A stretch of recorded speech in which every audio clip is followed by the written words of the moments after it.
नमस्कार, मी सानिका. तर माझ्या नवीन एका ब्लॉगमध्ये तुमचं खूप सारं स्वागत. तर आज ब्लॉगची सुरुवात होते डायरेक्ट आपल्या स्टँडवरून. तर मी निघाली आहे माझ्या मामाच्या गावाला. मामाच्या गावाला का निघाली आहे ते तर तुम्हाला पुढं समजेलच. तर आज आहे महाराष्ट्रीयन दिन. तर तुम्हाला सगळ्यांना महाराष्ट्रीयन दिनाच्या खूप साऱ्या शुभेच्छा. तर असं आमच्या घरी तर काय असं ती जनावरं नाही आहेत बरं का, पण आमच्या मामाच्या घरी आहेत, त्यामुळे मी तिकडे निघाले. तर मी तुम्हाला तिकडचे क्लिप पण दाखवते.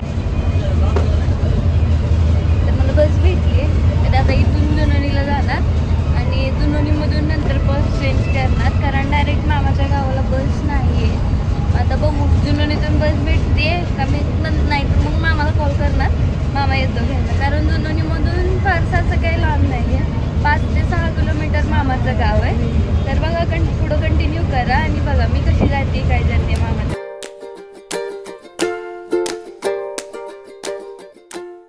तर बघा आली मी जुनोनीमध्ये आणि आल्या ही दिसली माझ्या मामाच्या गावची नेम प्लेट. तर इथं आल्यावर मला समजलं की सकाळी 9 वाजल्यापासून इथं बसच नाही. तर आपण अजून 10 मिनटं वाट बघू, नाहीतर मग मामाला फोन करू की मी आली आहे जुनोनीमध्ये, घ्यायला ये.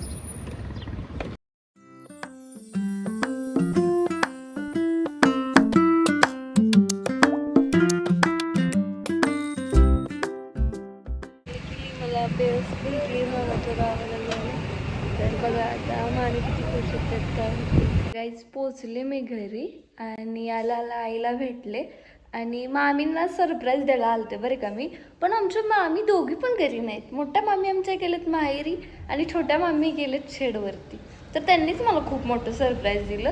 तर मग आला आईला भेटले, आईला खायला दिलं, मी पण जेवण करून घेतलं आणि मामा पण घरी नाही आहे, मामा पण गावात गेलाय. तर बेवणूरला म्हणजे मामाकडे यायचं कारण असं की मी आता जाणार कॉलेजला, मग आमची लवकर भेट नाही होणार. मग म्हटलं की मामींना आईला मामांना भेटून यावं जाऊन. मामाची पोरं पण आहेत, मामाच्या पोरांना पण भेटावं म्हटलं. आईने म्हटलं आज महाराष्ट्रीयन बेंदूर आहे तर मग पुरणपोळी पण घेऊन जाता येईल त्यांच्यासाठी. तर त्यांनीच मला खूप मोठं सरप्राईज दिलं की आता ते दोघे पण घरी नाही आहेत. मग आता मी छोट्या मामी आहेत त्यांना भेटायला जाणार आहे शेडवरती पण खूप काय ॲडव्हेंचर आहे मामाच्या. म्हणजे नाही का कोंबड्या वगैरे आहेत, परत गाई, असं खूप काय आहे. आणि परत शेळीला छोटं पिल्लू पण झाले, ते पिल्लू पण मी तुम्हाला दाखवते. तर तुम्ही नक्की बघा पुढं मी काय करते. तर माझी आई बसल्या आता खायला तिला खायला दिलं आहे मी आणि आता मी जाते. मामीनं सरप्राईज दिलं, बघू आता आमच्या मामी किती खुश होते तुम्हाला दाखवते.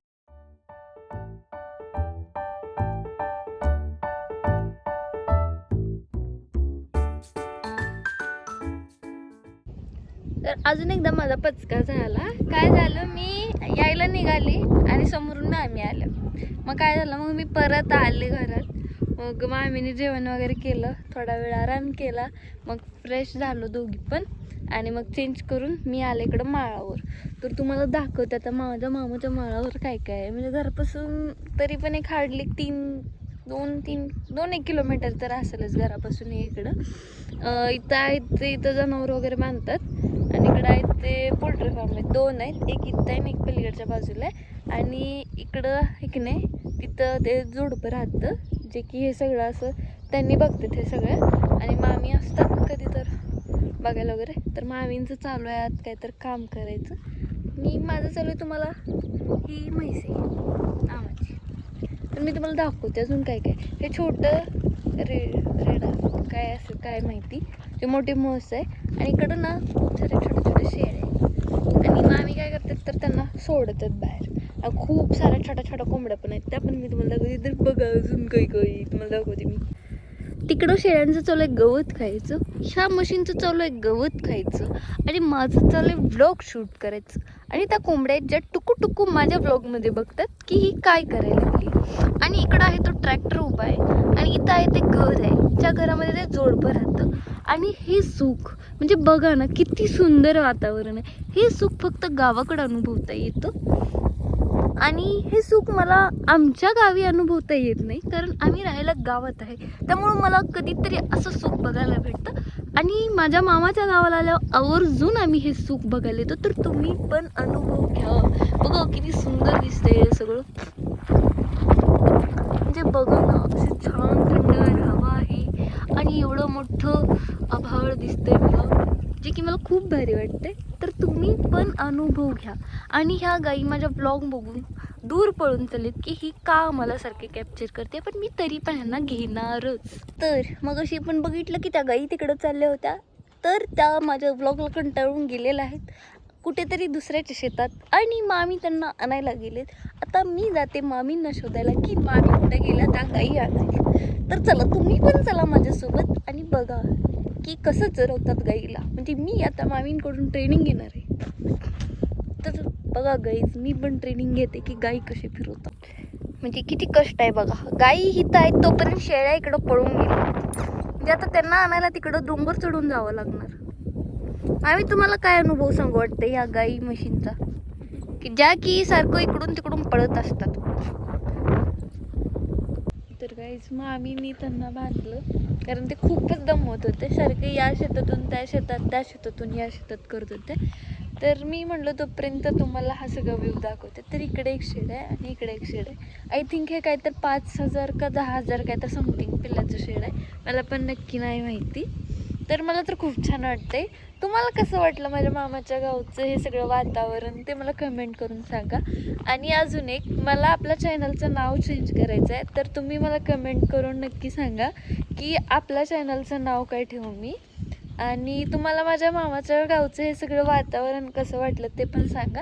प्लस मी तुम्हाला आमच्या मामाची ह्याची आपली चंदनाची शेती असते ना, ते पण आहे त्यांची, ते पण मी तुम्हाला दाखवते. ते तर खूप छान व्ह्यू येतं तिथून घरासमोरून, ते घराच्या समोर आहे, तिथं मी तुम्हाला जाऊन दाखवते. आणि बाकी हे सगळं कसं वाटलं तुम्हाला हे पण कमेंट करून नक्की सांगा.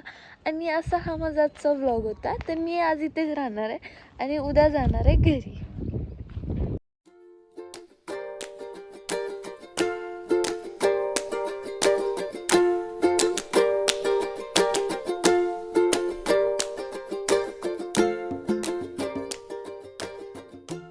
बघा, मग अशी मी तुम्हाला सांगितलं होतं की इथं समोरच चंदनाची झाडं आहेत. आता आजी म्हणली की तिकडे काही जाऊ नको कारण खूप वेळ झाला आहे. तर मी तुम्हाला इथूनच झूम करून दाखवते की तिकडं चंदनाची झाडं आहेत बघा. हे बघा इकडं. आणि आय थिंक ते काहीतरी नेक्स्ट इयरला काहीतरी त्याचं ते चंदन घेऊन जातात असं काहीतरी आहे. तर तुम्हाला माझा आजचा मामाच्या गावचा व्लॉग कसा वाटला हे मला कमेंट करून सांगा. आणि तुम्हाला नेक्स्ट व्लॉग कोणत्या कंटेंटवरती बघायला आवडेल हे पण मला कमेंट करून सांगा. तर चला, bye bye. Thank you for watching.